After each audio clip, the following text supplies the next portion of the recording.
بسم اللہ الرحمن الرحیم۔ رسول اللہ صلی اللہ علیہ وآلہ وسلم کے معاشرتی اوصاف۔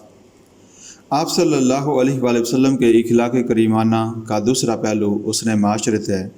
حسن معاشرت سے مراد کہ ان حضرت صلی اللہ علیہ وآلہ وسلم کا اپنے معاشرے کے افراد سے سلوک اتنا عمدہ اور مثالی تھا کہ انسانی تاریخ میں اس کی نظیر نہیں ملتی۔ انسان بالعموم چھوٹی چھوٹی حد بندیوں میں موقید ہوتا ہے۔ کوئی شخص صرف اپنی ذات سے مخلص ہوتا ہے، کوئی صرف اپنے خاندان اور کنبے کی حد تک، کسی کی سوچ و وسعت اختیار کر کے اپنے ملک اور قوم کی بھلائی تک پھیلتی ہے۔ لیکن انسانی تاریخ میں نبی اکرم صلی اللہ علیہ وآلہ وسلم کی ذات ہی کو امتیاز حاصل ہے کہ آپ صلی اللہ علیہ وآلہ وسلم تمام بنی آدم کے لیے رحمت و شفقت ہیں۔ ان حضرت صلی اللہ علیہ وآلہ وسلم کی تبلیغی سرگرمیوں میں جس چیز نے لوگوں کو سب سے زیادہ متاثر کیا وہ آپ صلی اللہ علیہ وآلہ وسلم کا حسن خلق اور حسن معاشرت ہے۔ قرآن کریم نے بھی آپ صلی اللہ علیہ وآلہ وسلم کی اسی صفت کو آپ صلی اللہ علیہ وآلہ وسلم کی کامیابی اور دل عزیزی کا سبب قرار دیا ہے۔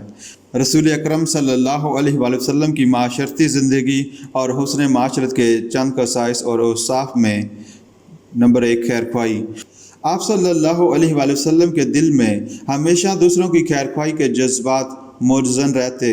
آپ صلی اللہ علیہ وآلہ وسلم اکثر فرمایا کرتے تھے، میرے سامنے دوسروں کی ایسی باتیں نہ کیا کرو جنہیں سن کر میرے دل میں ان کے متعلق کدورت پیدا ہو، کیونکہ میں چاہتا ہوں کہ میں سب سے صاف دل سے ملوں۔ لوگوں کی خیرخواہی کا یہ عالم تھا کہ آپ صلی اللہ علیہ وآلہ وسلم فرمایا کرتے تھے کہ میں نے اللہ تعالیٰ سے پختہ عہد لے رکھا ہے، اگر بتقاضائے بشریت میری زبان سے کسی کے بارے میں بد دعا کا جملہ نکل جائے تو اسے متعلقہ فرد کے لیے رحمت اور مغفرت کا باعث بنا دے۔ آپ صلی اللہ علیہ وآلہ وسلم یہ چاہتے تھے کہ اخوت، محبت، ہمدردی اور خیرخواہی کا یہ جذبہ پورے معاشرے میں رواں دواں ہو۔ آپ صلی اللہ علیہ وآلہ وسلم کا ارشاد ہے کہ تم اس وقت تک مومن نہیں ہو سکتے جب تک دوسروں کے لیے بھی وہی پسند نہ کرنے لگو جو خود اپنے لیے پسند کرتے ہو۔ آپ صلی اللہ علیہ وآلہ وسلم نے فرمایا، خیر الناس من ینفع الناس، لوگوں میں سے بہترین انسان وہ ہے جو دوسروں کو نفع پہنچائے۔ آپ صلی اللہ علیہ وآلہ وسلم کے حلم اور بردباری کی گواہی دیتے ہوئے حضرت عائشہ رضی اللہ تعالیٰ عنہا فرماتی ہیں کہ آپ صلی اللہ علیہ وآلہ وسلم نے تمام زندگی اپنے اوپر کی گئی زیادتی کا بدلہ نہیں لیا بجز اس کے کہ اللہ کی حرمت کو پامال کیا گیا ہو۔ پھر اس صورت میں آپ صلی اللہ علیہ وآلہ وسلم سختی سے مواخذہ فرماتے تھے۔ آپ صلی اللہ علیہ وآلہ وسلم کا ارشاد ہے کہ طاقتور وہ نہیں جو کسی کو بھوچاڑ دے، اصل طاقتور وہ ہے جو غصے کے وقت خود پر قابو رکھے۔ عفو در گزر۔ ایک مرتبہ ایک بدو آیا اور پیچھے سے آپ صلی اللہ علیہ وآلہ وسلم کی چادر پکڑ کر اس زور سے جھٹکا دیا کہ گردن مبارک پر نشان پڑ گیا۔ آپ صلی اللہ علیہ وآلہ وسلم اس کی طرف متوجہ ہوئے تو اس نے نہایت درشتی سے کہا، میرے ان اونٹوں پر کچھ مال لاد دے، کیونکہ یہ مال نہ تیرا ہے اور نہ تیرے باپ کا۔ آپ صلی اللہ علیہ وآلہ وسلم نے نہ صرف یہ کہ اس شخص کی بدتمیزی معاف کر دی بلکہ اس کے ایک اونٹ پر جو اور دوسرے پر کھجوریں لاد دینے کا حکم دیا۔ دوسروں کے متعلق حسن ظن۔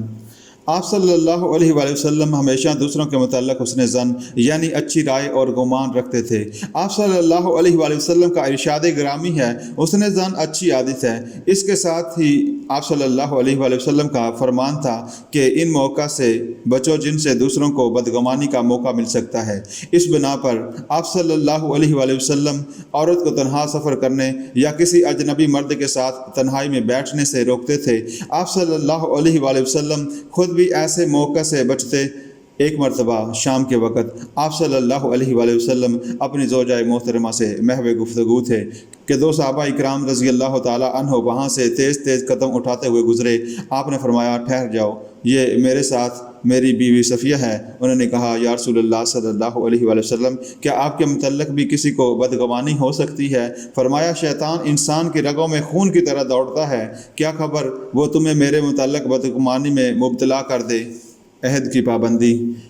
رسول اللہ صلی اللہ علیہ وآلہ وسلم کو وعدے کا اس قدر پاس ہوتا کہ مشقت اور تکلیف برداشت کر کے بھی وعدہ پورا فرماتے۔ عبداللہ بن ابی الہمسا العامری رضی اللہ تعالی عنہ فرماتی ہیں کہ میں نے بعثت سے پہلے ایک بار نبی کریم صلی اللہ علیہ وآلہ وسلم سے ایک معاملہ کیا۔ میرے ذمہ کچھ دینا باقی تھا۔ میں نے آپ صلی اللہ علیہ وآلہ وسلم سے عرض کیا کہ آپ یہیں ٹھہریں، میں ابھی لے کر آتا ہوں۔ اتفاق سے گھر جانے کے بعد اپنا وعدہ بھول گیا۔ 3 روز کے بعد یاد آیا، فوراً وعدے کی جگہ پر پہنچا۔ آپ صلی اللہ علیہ وآلہ وسلم کو اسی مقام پر منتظر پایا۔ آپ صلی اللہ علیہ وآلہ وسلم نے صرف اتنا فرمایا کہ تم نے مجھے تکلیف دی، میں 3 روز سے اسی جگہ تمہارا انتظار کر رہا ہوں۔ صلح حدیبیہ کا معاہدہ طے پا جانے کے بعد حضرت ابو جندل رضی اللہ تعالی عنہ صحابی زنجیروں میں جکڑے ہوئے دردناک اور قابل رحم حالت میں اہل مکہ کی قید سے بھاگ کر حضور اکرم صلی اللہ علیہ وآلہ وسلم کی خدمت میں پہنچے۔ معاہدے میں ایک شرط یہ تھی، جو مسلمان مکہ معظمہ سے مدینہ منورہ جائے گا وہ اہل مکہ کے مطالبہ پر واپس کر دیا جائے گا۔ حضور صلی اللہ علیہ وآلہ وسلم نے حضرت ابو جندل رضی اللہ تعالی عنہ کو صبر کی تلقین کی اور انہیں واپس کر دیا اور فرمایا ہم بدعہدی نہیں کریں گے۔ قیصر روم نے اپنے دربار میں ابو سفیان سے یہ بھی سوال کیا تھا کہ کیا کبھی محمد صلی اللہ علیہ وآلہ وسلم نے بدعہدی کی ہے؟ ابو سفیان کو مجبوراً جواب دینا پڑا کہ نہیں۔ صدق یا سچائی کا معنی قول اور عمل کا ایک دوسرے کے مطابق ہونا۔ سچائی انسان کے اعمال کی درستی اور اصلاح کے لیے بنیاد کا درجہ رکھتی ہے۔ قرآن کریم میں ارشاد ہے وَقُولُوا قَوْلًا سَدِيدًا يُصْلِحْ لَكُمْ أَعْمَالَكُمْ وَيَغْفِرْ لَكُمْ ذُنُوبَكُمْ، اور درست بات کہا کرو، اللہ تعالیٰ تمہارے اعمال کی اصلاح فرمائے گا اور تمہارے گناہ معاف فرمائے گا۔ ان حضرت صلی اللہ علیہ وآلہ وسلم میں صدق کا وصف اس قدر نمایاں تھا کہ اختلاف و عداوت کے باوجود آپ صلی اللہ علیہ وآلہ وسلم کے دشمن بھی آپ کو صادق اور امین کہہ کر پکارتے تھے۔ ابو جہل کہا کرتا تھا کہ اے محمد صلی اللہ علیہ وآلہ وسلم، میں تم کو جھوٹا نہیں کہتا، مگر جو کچھ تم کہتے ہو میں تسلیم نہیں کرتا۔ قیصر روم کے دربار میں ابو سفیان نے اعتراف کیا کہ حضور صلی اللہ علیہ وآلہ وسلم نے عمر بھر کبھی جھوٹ نہیں بولا۔ ایمانت اور دیانت میں آپس کے لین دین کے معاملات میں دیانت و ایمانت کی ضرورت ایک مسلمہ حقیقت ہے۔ جس معاشرے سے امانت اور دیانت ختم ہو جائے اسے بدترین معاشرہ تصور کیا جاتا ہے۔ حضور صلی اللہ علیہ وآلہ وسلم نے امانت کو ایمان کے برابر کی چیز قرار دیا۔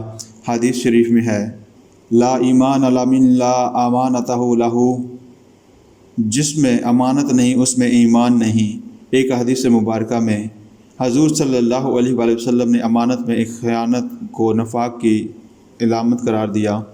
رسول اکرم صلی اللہ علیہ وآلہ وسلم کو بعثت سے پہلے ہی اہل مکہ کی جانب سے امین کا خطاب مل چکا تھا، کیونکہ آپ صلی اللہ علیہ وآلہ وسلم اپنے کاروبار اور معاملات میں انتہائی دیانتدار تھے۔ لوگ آپ صلی اللہ علیہ وآلہ وسلم کے پاس امانتیں رکھتے تو آپ صلی اللہ علیہ وآلہ وسلم جوں کی توں لٹا دیتے۔ ہجرت مدینہ منورہ کے موقع پر آپ صلی اللہ علیہ وآلہ وسلم نے ان لوگوں کی امانتیں لٹانے کا اہتمام فرمایا جو آپ صلی اللہ علیہ وآلہ وسلم کے قتل کے درپے تھے۔ حسن معاشرے کا باب بہت وسیع ہے۔ مختلف طبقوں سے آپ صلی اللہ علیہ وآلہ وسلم کا سلوک، مثلاً اولاد سے محبت و شفقت، رشتہ داروں سے مروت و احسان، دوست احباب سے سلوک، غرباء اور مساکین سے ہمدردی، بیواؤں اور یتیموں پر خصوصی شفقت، بیماروں کی تیمارداری، غلاموں سے حسن سلوک، مہمانوں کی خدمت، بچوں سے الفت و محبت، دشمنوں سے سلوک، حیوانات سے مہربانی وغیرہ، ان میں سے ہر عنوان پر آپ صلی اللہ علیہ وآلہ وسلم کے اخلاق کریمانہ کی ایسی مثالیں موجود ہیں جن کی انسانی تاریخ میں کوئی نظیر نہیں ملتی۔ وہ نبیوں میں رحمت لقب پانے والا، مرادیں غریبوں کی بر لانے والا، مصیبت میں غیروں کے کام آنے والا، وہ اپنے پرائے کا غم کھانے والا، فقیروں کا ملجا، ضعیفوں کا ماوا، یتیموں کا والی، غلاموں کا مولا، خطا کار سے درگزر کرنے والا، بد اندیش کے دل میں گھر کرنے والا، مفاسد کا زیر و زبر کرنے والا، قبائل کو شیر و شکر کرنے والا، اتر کر ہرا سے سوئے قوم آیا، وہ ایک نسخہ کیمیا ساتھ لایا۔